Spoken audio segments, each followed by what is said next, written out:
siya. Buti hindi ako pag-tingin mo ganun. May hawak na bata. Eh, nanganak ka dun, alam mo. Anak ko yan! Dito. Oo, oo. Kasi nagmukhang bata eh. Anak ko yan! Pag gano'n mo, alam mo. Tapos nagkakatingin na kayo ni, ano eh, ni Raisa. Pagkatingin na yun ni Raisa, biglang gano'n. Alam mo, kukunin yung anak mo. Anak ko yan! Kaya pag gano'n, ano mo yan, kahit nahirap ka, ano mo yan.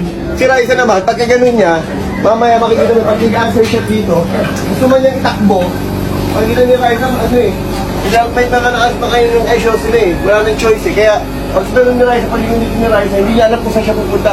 Tapos, pag gano'n mo na, dahan-dahan ka na umaano dito, dapat pag di mo na gano'n, dumi mo siyang gano'n, pagka gano'n mo na, kahit anong hirap na nakakamdaw, pipilitin mo eh. Di ba gagawin ka? Tapos yun na yan, direct yung habang may naglalakad dito, pag gano'n nila yung iba, hindi pa gano'n na dito, ay show sila na gano'n. Tapos hanggang lumapit si Miles, paglapit si Miles gano'n, walang choice si Raisa, gusto niya takbo din yan, tapos kinuha ni Miles yung bata, pagkakuha ni Miles na gano'n ng bata, pagkagano'n si Raisa, pag nakuha niya gano'n, nakita niya marami ng tao, biglang umexit na. Pag exit ng mga tao, hawak ni Miles yung bata, nakatingin ka Miles, gano'n mo yung bata,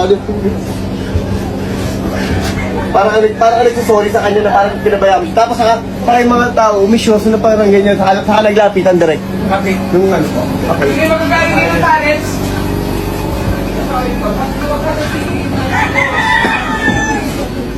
Ready, ha?